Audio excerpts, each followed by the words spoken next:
News पर आपका स्वागत करता हूं। मैं जहां खड़ा हूं ये वो जगह है जहां G20 का आयोजन होने वाला है।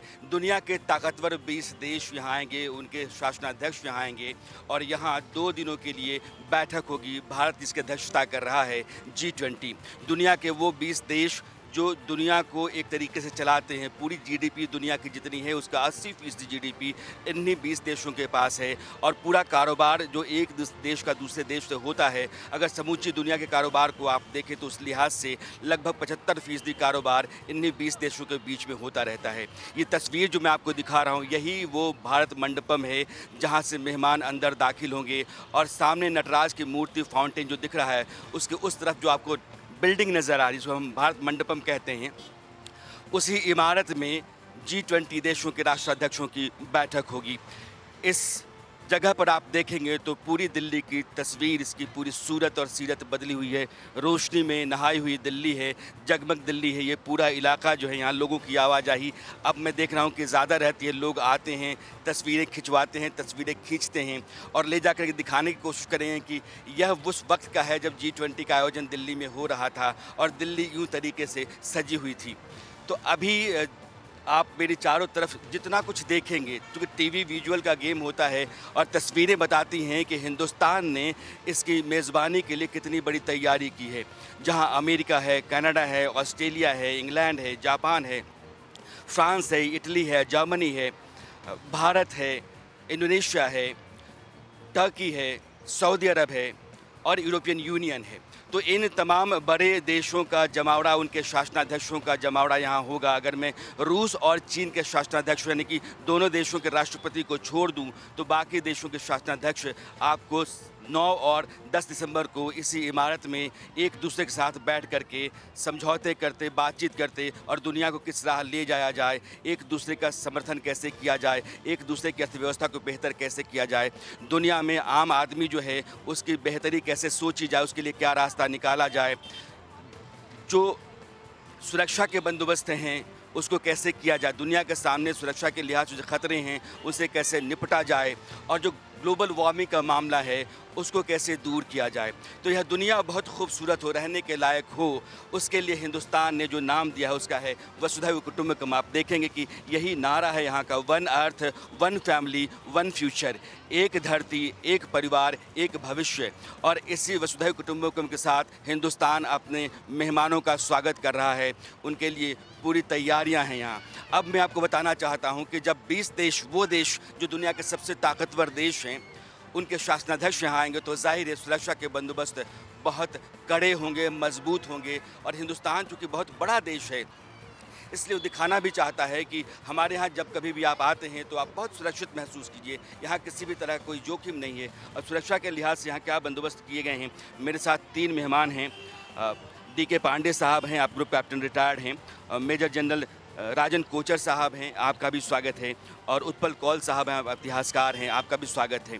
तो मैंने कौल साहब इसलिए जोड़ा है क्योंकि हिंदुस्तान अपनी जो सांस्कृतिक विरासत है, उसका जो गौरवशाली इतिहास है, उसके बारे में भी अपने मेहमानों को दिखाएगा कि ये हमारी परंपरा है, ये हमारी संस्कृति है, ये हमारा गौरवशाली इतिहास रहा है, इसलिए इसको देखा जाए। उसके भी इंतज़ाम यहाँ किए गए हैं। AI के ज़रिए, आर्टिफिशियल इंटेलिजेंस के ज़रिए जो मेहमान आएंगे और मेहमानों के साथ जो बाकी उनका कुटुंब आएगा, उनके साथ डेलीगेट्स आएंगे, उन सबों को दिखाया जाए कि ये हिंदुस्तान है, एक गौरवशाली परंपरा का देश है, एक महान देश है जिसकी संस्कृति बहुत संपन्न रही है और जिसका इतिहास बहुत पुराना है और गौरव से भरा हुआ है।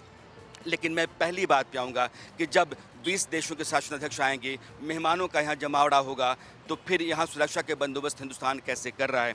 पांडे साहब, अभी तो हम ज़मीन पे देखते रहते हैं कि यहाँ से गाड़ियाँ वहाँ जाती हैं, वहाँ के लोग वहाँ जाते हैं, तो नज़र तो जहाँ तक जाती है वहाँ तक सुरक्षा हो सकता है, एक आसमान की भी सुरक्षा होती है।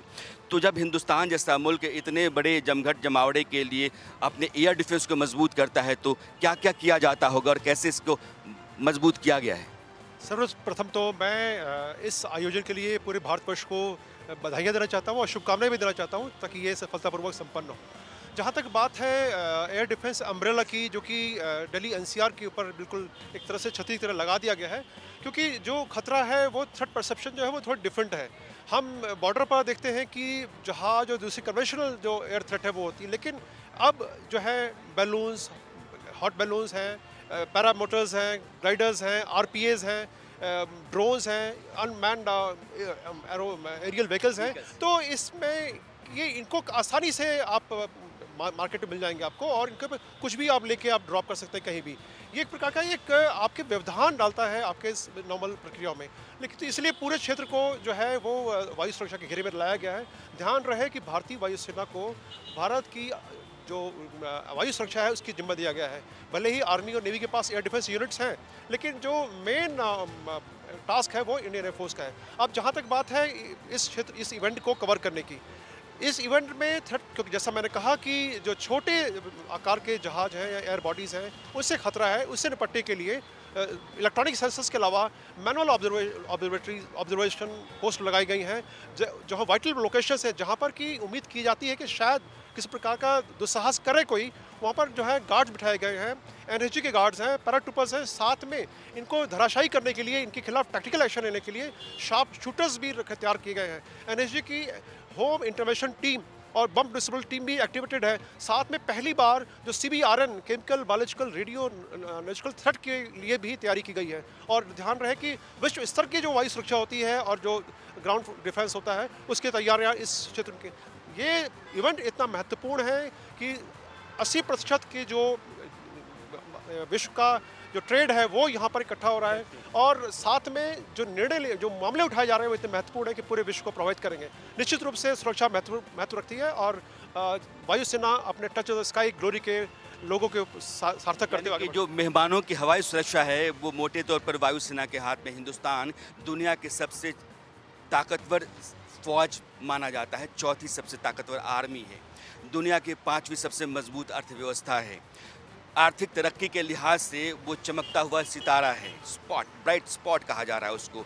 और बहुत सारी एजेंसीज़ हैं, NIA जैसी, रॉ जैसी, IB जैसी, जिनकी नज़र लगातार रहती है कि हमारे यहाँ के जितने लोग हैं, हमारे जितने मेहमान हैं वो महफूज रहें, और उनके अपने कोऑर्डिनेशंस होते हैं। इस लिहाज से हिंदुस्तान एक बहुत ताकतवर मुल्क है। फिर भी सर, मैं आपसे पूछना चाहता हूँ, जो सुरक्षा के बंदोबस्त आपकी जानकारी में हैं, इस बार जो 9-10 तारीख को G20 की बैठक होने वाली है, आपके लिहाज से यह बंदोबस्त कितने मजबूत हैं और किस तरह के थे?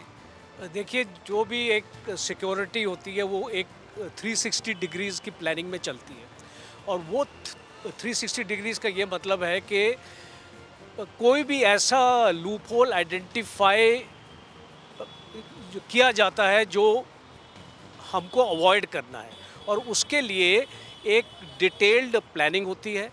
एक आपका कंट्रोल रूम, हम जो वॉर गेम हम जैसे अपना करते हैं अपने फ़ौज में, इस पूरे इवेंट की एक प्रॉपर वॉर गेमिंग हुई है। उस वॉर गेमिंग में हम सारे कंटिजेंसीज प्लान करते हैं कि अगर कोई ऐसा हादसा होता है तो उसका हमको रिएक्शन करना पड़ेगा, हमारी क्विक रिएक्शन टीम्स हमारी कहाँ पे प्लेस होंगी, और जो मेन जो रिस्पॉन्सिबिलिटी है वो है दिल्ली पुलिस की।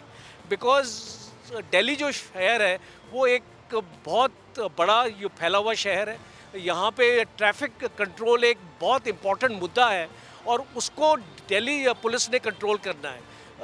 40 दिल्ली पुलिस के DCPs को तैनात किया गया है।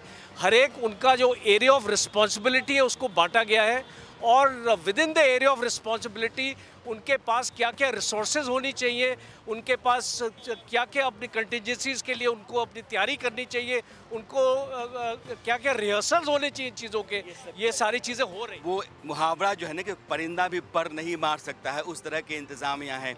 मैं थोड़ी देर के लिए आपको दिखाना चाहता हूँ, यहाँ पुलिस और बाकी एजेंसियों के लोग लगातार घूमते रहते हैं। जब कभी कोई आदमी देर तक खड़ा होता है तो उनकी नज़र उस पर रहती है, वो तुरंत टोकते हैं कि आपको अगर कोई काम नहीं है तो आगे बढ़िए।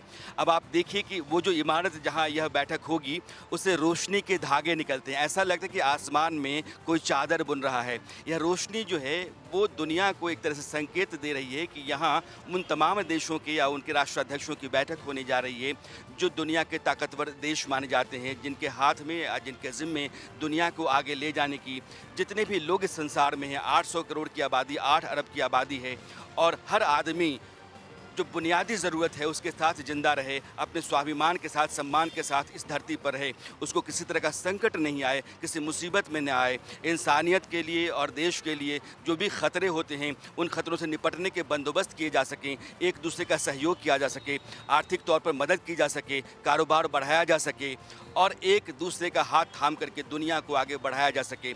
इस तरह के संकल्प के साथ G20 की बैठक होने जा रही है, जिसकी अगुवाई हिंदुस्तान कर रहा है। मैं अपने सहयोगी महिमा के पास आपको लेकर चलना चाहता हूं, क्योंकि इस इमारत के भीतर, इस कैंपस के भीतर बहुत कुछ ऐसा होने जा रहा है जो पहले कभी नहीं हुआ। हिंदुस्तान दिखाएगा अपने मेहमानों को कि देखिए ये हिंदुस्तान है, किस तरीके से उसको दिखाया जाएगा, इंतज़ाम अंदर कैसे किए गए हैं। महिमा बताना चाहती हैं और महिमा के पास मैं आपको लेकर चलना चाहता हूँ।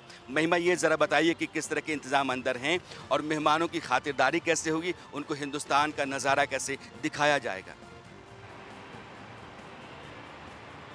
राणा जी, देखिए जिस खूबसूरती से आपने दर्शकों को समझाया कि अभी जो हम हैं भारत मंडपम के बाहर हैं और इंडिया जो है होस्ट कर रहा है G20 को, और देखिए किस तरीके से कितना खूबसूरत यहाँ का जो पूरा सीन है वो लग रहा है। अब अगर अंदर की बात करते हैं कि आखिर अंदर क्या क्या खास होगा, तो इस बार जो फॉरेन डिग्निटरीज आएंगे या लीडर्स फ्रॉम ग्रुप 20 जिन्हें कहा गया है, यानी G20 के जितने लीडर्स आएंगे, फॉरेन डिग्निटरीज आएंगे, उनका जो स्वागत है वो एक डांसिंग गर्ल के जरिए करा जाएगा। यानी जो सरस्वती इंडस सिविलाइजेशन का प्रतीक है, उनके थ्रू उनका जो रिसेप्शन पर एक डांसिंग गर्ल लगाई गई है जो उनका वेलकम करेगी। उसके बाद यहाँ पर एक खास बात राणा जी जो अंदर डिपिक्ट की जाएगी वो ये डिपिक्ट की जाएगी कि किस तरीके से इंडिया में फ्री और फेयर इलेक्शन होते हैं। यानी हमारे कल्चर से लेकर फ्री और फेयर इलेक्शन तक, गिर फॉरेस्ट से लेकर सियाचिन तक भारत में किस तरीके से फेयर इलेक्शन होते हैं, ये भी फॉरेन डिग्निटरीज को बताया जाएगा। क्योंकि आमतौर पर राणा जी हम सबको पता है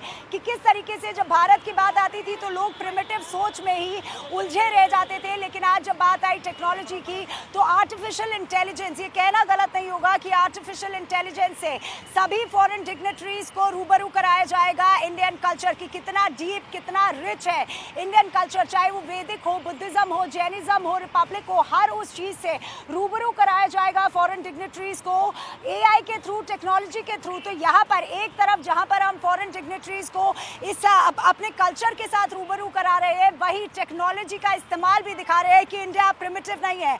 टेक्नोलॉजी की बात करते हैं तो भी इंडिया अब आगे है। और जब इकोनॉमी, क्योंकि मैं सुन रही थी आपको, आपने जिस तरीके से समझाया कि जब इकोनॉमी की बात होती है तो देश की अर्थव्यवस्था 5वें नंबर पर है।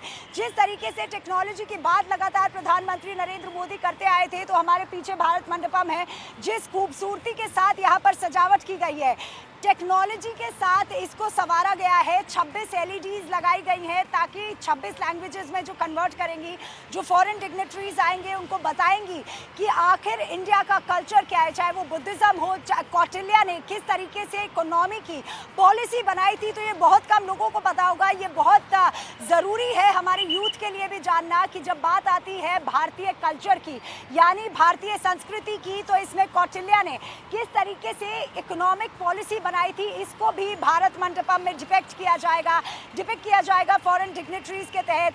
किस तरीके से अशोका रूल हुआ था, एम्परर अशोका ने रूल किया था, उसकी डिपिक्शन की जाएगी। तमाम जो चीज़ें हैं उसको टेक्नोलॉजी से दिखाया जाएगा। जी राणा जी,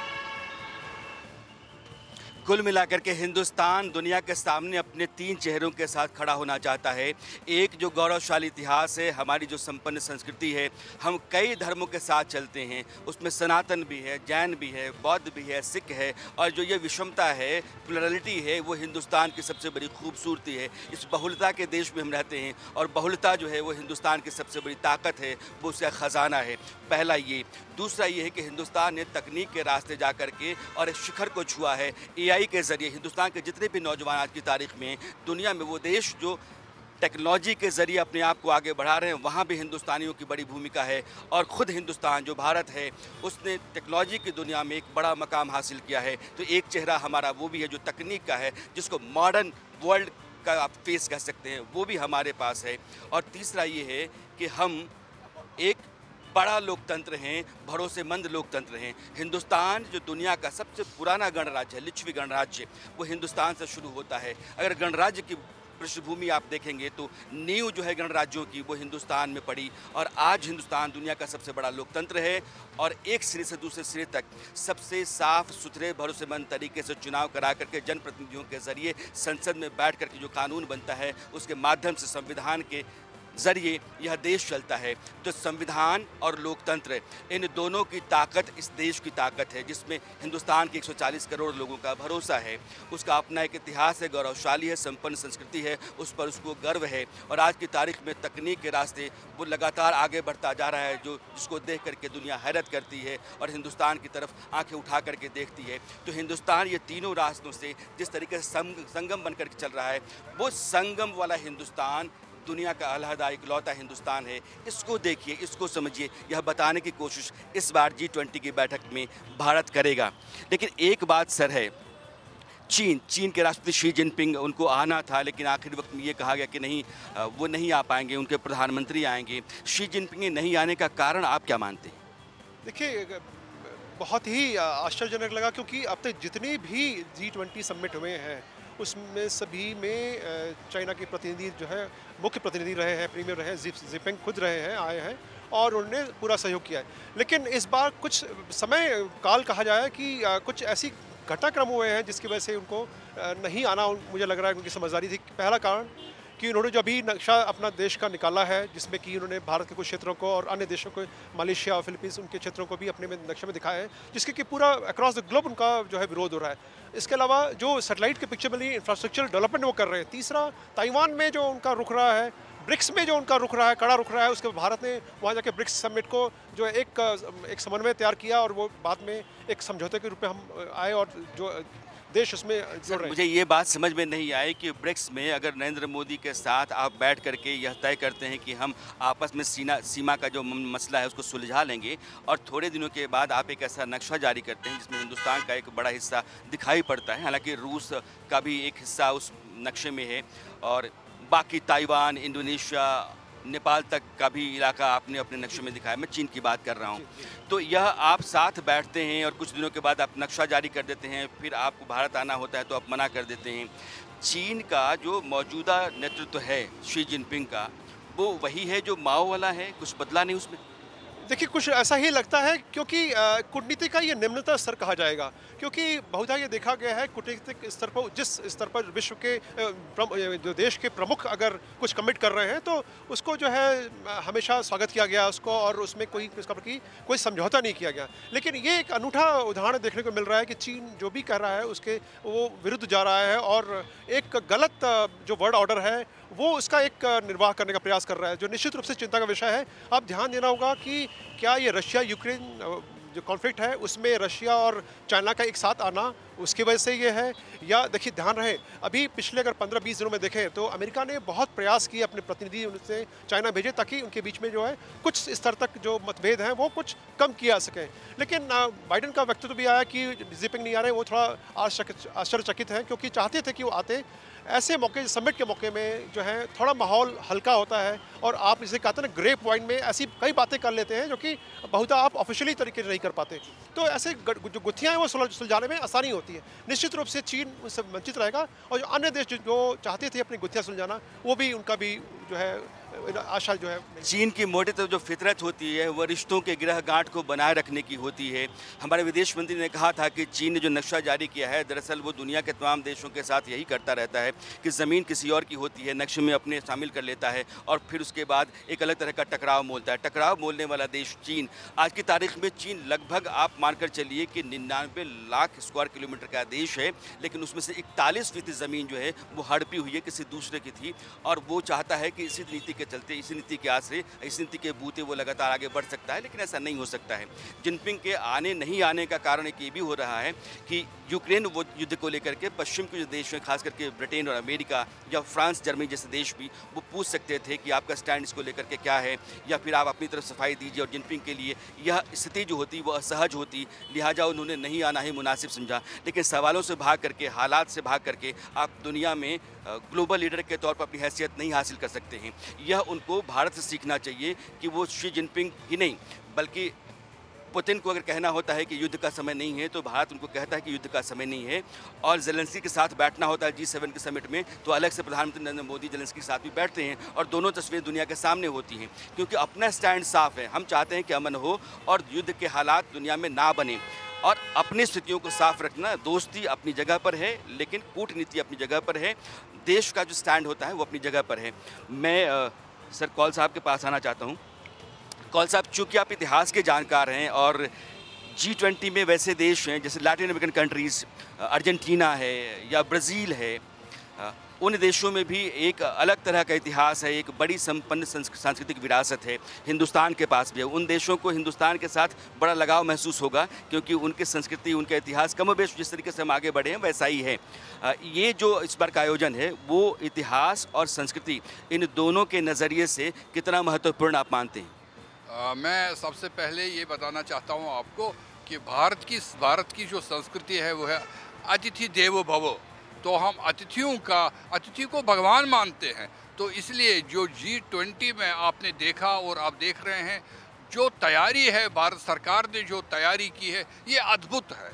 और ये ऐसा आयोजन पहली बार हुआ है भारत में, और इसमें हमको एक बहुत ही अच्छा अवसर मिला है कि हम अपनी भारतीय संस्कृति और सभ्यता को शोकेस करें। हम उनको दिखाएं कि हमारे पास जो 10,000 साल से 5,000 साल से जो हमारी संस्कृति है, जिसको कल्चरल हेरिटेज बोलते हैं हम, जो हमारे पास है, इसको हमने कई तरीके से यहाँ पर सुशोभित करके दिखाना है। एक तो आर्टिफिशियल इंटेलिजेंस से, डिजिटली, और दूसरा फिजिकली। और इसमें शुरू करते हैं हम वैदिक मंत्रों से। पहली बार देखेंगे जो श्रुतियाँ, जो वैदिक मंत्र हम 5,000 साल से ओम अयंत इदमा आत्मा जात वेदस्ते ने दस्वर्धवचे दवर्धय, ऐसे जो वैदिक मंत्र हैं हमारे, वो उनको सुनने को मिलेगी, इनका अर्थ सुनने को मिलेगा। और उसके बाद में, जैसे राणा जी ने अभी कहा कि हमारे कई पंथ हैं, कई धर्मों के अंदर धर्म है, सनातन धर्म है, यहाँ जैन धर्म है जो बिल्कुल नॉन वायलेंस को रिजेक्ट करता है, जो 2,500 साल से एक विचारधारा है जो बिल्कुल नॉन वायलेंस को रिजेक्ट करता है। इसी तरह हमारे पास बहुत लॉजिक है भगवान बुद्ध का। भगवान बुद्ध भी यहीं से जो संस्कृति, भारतीय संस्कृति और भगवान बुद्ध की जो विचारधारा है, जो मिडल ईस्ट से लेकर साउथ ईस्ट एशिया तक, जापान तक, दुनिया भर में फैली है, वो तो भारतीय ही है। और उसके साथ साथ हमारे यहाँ जो शोकास, जैसे आपने बताया कि द लार्जेस्ट डेमोक्रेसी जो अभी है, वर्किंग डेमोक्रेसी, लेकिन इसके जो जड़ है लगभग 3,500 साल। हम ग्रीकों से भी पहले, जहाँ एरिस्टोटल, सोक्रेटिस, हेरोडोटस वहाँ थे, हमारे पास उस वक्त बड़े बड़े एस्ट्रोलॉजर्स, एस्ट्रोनॉमर्स थे, ज्योतिष आचार्य थे, आयुर्वेदाचार्य थे। इन सब को यहाँ हम G20 में शोकास करना चाहता हूँ। और मैं एक बात बताना चाहता हूँ, जो ये कल्चरल हेरिटेज हम लैटिन अमेरिका से, अर्जेंटीना से और मुख्य देश अमेरिका, जर्मनी, जापान, इन सब को दिखाएंगे तो इससे हमारा टूरिज्म बढ़ेगा। और ये जो टूरिज्म है, भारत इस वक्त विश्व में उभर कर आ रहा है टूरिज्म में, जहां हम, ये एक बहुत महत्वपूर्ण बात है कि जब आप इसकी अध्यक्षता करते हैं, आप सरदारी करते हैं, तो आपके यहाँ दुनिया के तमाम देशों से सैलानी आते हैं। टूरिज़्म के लिहाज से भी यह आयोजन भारत के हक़ में बेहतर रहेगा, निवेश के लिहाज से भी बेहतर रहेगा। भारत की जो सांस्कृतिक विविधता है, जो गौरवशाली इतिहास है, हिंदुस्तान जो दुनिया का सबसे बड़ा लोकतंत्र है और आज की तारीख में 5वीं सबसे ताकतवर अर्थव्यवस्था है, टेक्नोलॉजी की दुनिया में सशस्त्र देशों में से एक है। अगर सबको मिला करके देखते हैं तो एक खूबसूरत हिंदुस्तान, एक ताकतवर हिंदुस्तान दिखता है जो बहुलता के साथ चलता रहता है। यह जो बहुलतावादी मुल्क है, यह एक संगम के साथ कई तरह की धाराएं चलती हैं, कई तरह की नदियां चलती हैं, पंथ, संप्रदाय, अलग अलग तरह के मतांतरों के साथ भी यह देश चलता रहता है और यह बहुत महान देश है। इस महानता का बोध कराना है उन लोगों को जो यहाँ आ रहे हैं। भारत G20 की अध्यक्षता कर रहा है और अध्यक्ष होने के नाते उसने इस बार कोशिश की है कि पिछले बार जितने जितनी बैठकें हुई हैं, 2008 से शिखर बैठक हो रही है और मुझे लगता है कि 2012 से लेकर के आज तक यानी लगभग 10 वर्षों में कभी ऐसा नहीं हुआ कि चीन के राष्ट्रपति शी जिनपिंग नहीं गए हों। लेकिन इस बार नहीं आने का कारण है कि हिंदुस्तान उनको मुंह पर सवाल पूछ सकता है और सवाल पूछे जाने से वो असहज हो सकते हैं। इसलिए अंदर खाने उन्होंने सोचा कि नहीं, आप पतली गली से नहीं आना ही मुनासिब मानो, आप अपने प्रधानमंत्री को भेज दो। एक और बात मैं आपसे पूछना चाहता हूँ सर, भारत और अमेरिका के बीच के रिश्ते बहुत मजबूत हुए हैं। प्रधानमंत्री अभी जून में गए थे, बहुत सारे डिफेंस डील्स हुई, टेक्नोलॉजी ट्रांसफ़र हुआ है, दोनों देशों के बीच में भरोसे का संबंध बढ़ा है, व्यापार लगातार बढ़ रहा है, कोऑपरेशन बढ़ रहा है। क्वाड जैसा एक बॉडी है जिसके तहत आप डिफेंस ऑर्गेनाइजेशन है आपका, जिसमें आपकी साझेदारी है, आपकी अंडरस्टैंडिंग है। इस इलाके में, पूरे दक्षिण एशिया के इलाके में हिंदुस्तान अमेरिका का सबसे भरोसेमंद दोस्त है, यह अमेरिका देख रहा है। G20 में चूँकि 2 दिन पहले आ रहे हैं जो बाइडेन, वो 7 तारीख को आ जाएंगे, 8 तारीख को प्रधानमंत्री के साथ बैठक है उनकी। इस जो बायलैटरल बैठक है, इस बायलैटरल बैठक में भारत और अमेरिका के बीच के रिश्ते किस तरफ और कहाँ तक जाएंगे? देखिए, निश्चित रूप से 2 दिन पहले आने का उद्देश्य मात्र यही है कि जो प्रधानमंत्री मोदी की यात्रा में समझौते हुए थे उनको पूर्णतः शेप में लाना और उनको क्रियान्वित करना।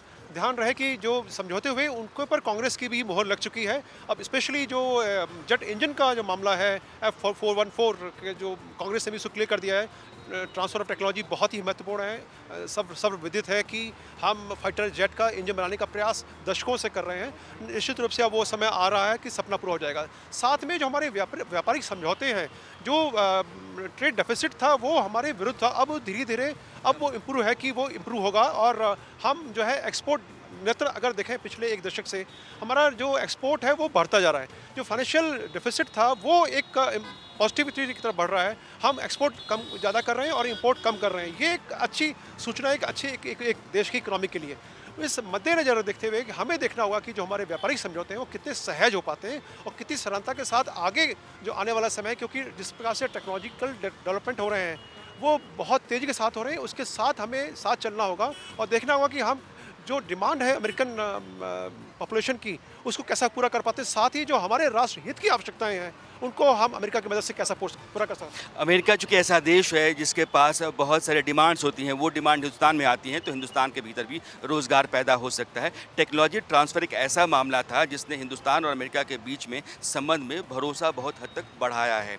जो आप जेट इंजन, जो फाइटर जेट्स होते हैं उनके इंजन का मामला हो तो, या फिर प्रेडेटर ड्रोन, उन ड्रोन की खरीदारी का मामला हो तो, बहुत सारे ऐसे मसले रहे हैं जिसमें अमेरिका ने आगे बढ़ करके जो कुछ उनसे उसने पहले नहीं किया है वैसा वो रास्ता बदल करके हिंदुस्तान के साथ एक नए रास्ते पर चला और दोनों देशों के बीच में कारोबार और भरोसा, इन दोनों के नाम पर या ये दोनों बहुत हद तक बड़े हैं।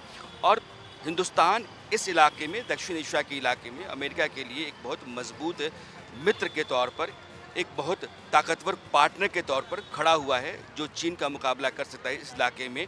और यह जो G20 की बैठक, सर आप कुछ कहना चाहते हैं? हाँ, मैं ये कहना चाहता हूँ जो चीन के मामले में एक और बहुत महत्वपूर्ण बात मैं कहना चाहूँगा कि जब ऐसे समिट होते हैं कूटनीतिक स्तर पर राष्ट्र हित महत्वपूर्ण होते हैं। एक इंडिविजुअल जो है, एक आदमी इंडिविजुअल इम्पोर्टेंट नहीं होता।